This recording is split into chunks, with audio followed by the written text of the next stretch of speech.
ಹೋಗಿ ಒಳ್ಳೆ ಕೆಲಸವನ್ನ ನೋಡಿರ್ತಾನೆ. ದೆಹಲಿಯಲ್ಲಿ ಒಂದಿನ ಕೂತಿರುವಾಗ ತನ್ನ ಮನೆಯ ಹತ್ರ ಬಾಗಿಲ ಹತ್ರ ಒಂದು ನೆರಳು ಬರುತ್ತೆ. ತನಗೆ ಹೆದರಿಕೆ ಆಗುತ್ತೆ. ಇಂಥ ವಿಕಾರವಾದ ನೆರಳು ನನ್ನ ತಾಯಿದೇ ಆಗಿರುತ್ತೇನೋ ಅಂತ ಭಾವಿಸ್ತಾನೆ. ಹೋಗಿ ಆ ನೆರಳು ಹತ್ರ ನಿಂತು ನೋಡ್ತಾನೆ. ಹಾಗೆ ಬಾಗಿಲು ತೆಗೆದು ನೋಡ್ತಾನೆ. ಅವನ ಅನುಭವ ಸರಿಯಾಗಿತ್ತು. ತನ್ನ ತಾಯಿ ಒಂಟಿ ಕಣ್ಣಿನವಳೆ ಬಂದು ನಿಂತಿರ್ತಾಳೆ. ಅವನು ತಾಯಿಗೆ ಮುಖಕ್ಕೆ ಒಗಿತಾನೆ. ನೀನು ಇಲ್ಲಿಗೆ ಬರಬೇಡ, ನಿನ್ನನ್ನು ನೋಡಿದ್ರೆ ನನ್ನ ಮಕ್ಕಳು ಹೆದರ್ತಾರೆ. ನಿನ್ನ ಈ ಒಂಟಿ ಕಣ್ಣು ಮತ್ತು ನಿನ್ನ ಕುರೂಪವಾದ ಮುಖವನ್ನು ನೋಡಿದ್ರೆ ನನಗೆ ಭಯ ಆಗುತ್ತೆ ಅಂತ. ಆವಾಗ ತಾಯಿ ಹೇಳ್ತಾಳಂತೆ, ನನ್ನ ತಪ್ಪಾಯ್ತು ದೇವ್ರೆ, ನಾನು ಗೊತ್ತಿಲ್ಲದೆ ಬೇರೆಯವರ ಅಡ್ರೆಸ್ಸಿಗೆ ಬಂದುಬಿಟ್ಟಿದ್ದೀನಿ ಅಂತ ತನ್ನ ಒಂಟಿ ಕಣ್ಣಿನಲ್ಲಿ ಒಂದು ಕಂಬನಿ ನೀರನ್ನ ಹಾಕಿ ಹಾಗೆ ತನ್ನ ಪ್ರಯಾಣವನ್ನು ಸಾಗಿಸ್ತಾಳೆ. ಹೀಗೆ ಒಂದಿನ ರಾಜು ತನ್ನ ಹಳೆ ಗ್ರಾಮಕ್ಕೆ, ತಾನು ಹುಟ್ಟಿ ಬೆಳೆದಂಥ ಗ್ರಾಮದ ಮೇಲೆ ಒಂದು ಕೆಲಸಕ್ಕಂತ ಬರ್ತಾನೆ.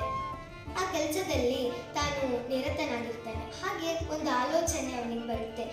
ಆಲೋಚನೆ ಏನಂದ್ರೆ ತನ್ನ ಹಳೆ ಗ್ರಾಮವನ್ನು ನೋಡಬೇಕು ಅಂತ ಮನಸ್ಸಿನಲ್ಲಿ ಕೊರಗುತ್ತಿರುತ್ತೆ. ಹಾಗೆ ತನ್ನ ತಾಯಿ ಇದ್ದಾಳೇನೋ ಅಂತ ಭಾವಿಸಿ ಆ ಮನೆಗೆ ಹೋಗ್ತಾನೆ. ಆ ಮನೆಗೆ ಹೋಗಿ ನೋಡ್ತಾನೆ, ಅವ್ರ ತಾಯಿ ಇರಲ್ಲ. ಪಕ್ಕದ ಮನೆ ಹಾಗೆ ಸುತ್ತಮುತ್ತ ಹಳ್ಳಿ ಜನರ ಹತ್ರ ಕೇಳ್ತಾರಂತೆ. ಅವಾಗ ಅವರೊಂದು ಕವರ್ ಕೊಡ್ತಾರೆ. ಆ ಕವರಲ್ಲಿ ನಿಮ್ಮ ತಾಯಿ ಏನೋ ನಿಮ್ಗೆ ಕೊಟ್ಟಿದ್ದಾಳೆ, ಅದನ್ನ ತೆಗೆದು ನೋಡು ಅಂತ ಹೇಳ್ತಾರಂತೆ.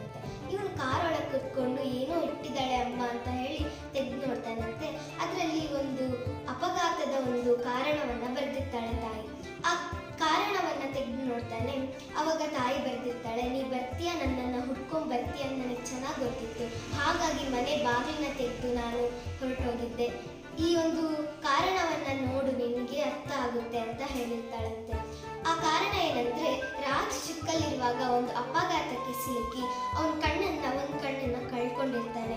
ಅವಾಗ ತಾಯಿ ವೈದ್ಯರ ಹತ್ರ ಕೇಳ್ತಾಳಂತೆ, ಏನ್ ಮಾಡೋದು ಅಂತ.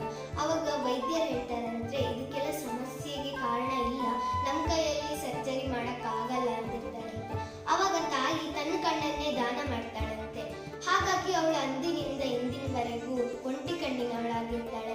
ಹಾಗಾಗಿ ರಾಜುಗೆ ತನ್ನ ತಪ್ಪಿನ ಅರಿವು ಗೊತ್ತಾಗುತ್ತಂತೆ. ತಾಯಿ ಹೇಳಿರ್ತಾಳೆ, ಒಂದ್ಸರಿ ಅದು ನನ್ನನ್ನು ಅಮ್ಮ ಅಂತ ಕರಿ ಅಂತ ಹೇಳ್ತಾಳಂತೆ. ಅವನಿಗೆ ತನ್ನ ಕಣ್ಣಲ್ಲಿ ನೀರು ಬರುತ್ತೆ. ಜೋರಾಗಿ ಅಮ್ಮ ಅಂತ ಕೂಗ್ತಾಳೆ. ಇದೇ ರೀತಿ ನಮ್ಮ ಜೀವನದಲ್ಲೂ ಹಲವು ಘಟನೆಗಳನ್ನ ನಡೆದಿರುತ್ತೆ.